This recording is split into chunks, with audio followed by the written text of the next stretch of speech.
Just a reminder for everybody about climate change. We're witnessing the fastest decline in Arctic sea ice in at least 1,500 years. The sudden, scary ice melt in the Arctic in one chart. This is from the NOAA. Look at that, man. In 2000, it just plummets. So this is not normal. That's the whole point of this. This is not normal. We're seeing a massive decline in sea ice. You have the coral reef bleaching as well. That's another giant issue. The issue with out-of-control wildfires and natural disasters, fresh water being harder to get your hands on, drinking water. There's going to be wars over water at some point. The cost of food is going to skyrocket. It's going to shoot up drastically. There was just another article from Politico that Tariq, a friend of the show, sent to me, and it was about how food is getting less nutritious with the more carbon dioxide that's in the atmosphere. And this is something that scientists didn't even think about until recently.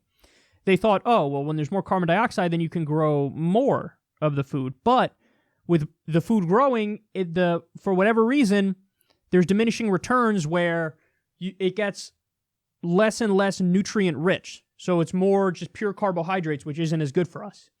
So this is not good, man.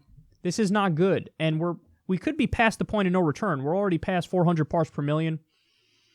And as we've described before, what do you think is going to happen when the Middle East has to empty? That's going to happen at some point. It's going to become uninhabitable. So you think you have a refugee crisis now, just wait until that happens. So there are reasons from every single political perspective as to why we need to address this ASAP. And this isn't some sort of thing that's happening at some point in the future that we need to... It's all happening right now. Climate change is happening right in front of our eyes. And we need to act. I mean, it should be a no-brainer to move towards a 100% renewable economy. And we can do it, but we don't do it because big oil owns our government. And they own other governments around the world. Oil is such a, important thing that you have so many governments that are based on it. You have so many alliances that are based on it.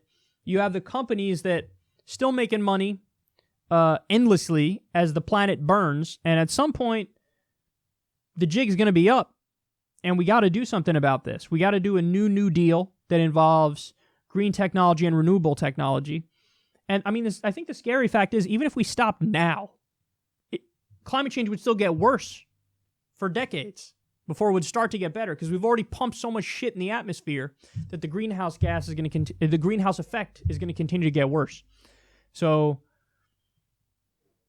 scary times, man. The era of industrialization, you reap what you sow, and that's what's happening now. We're going to pay the price for industrialization, and the effects are going to be terrible.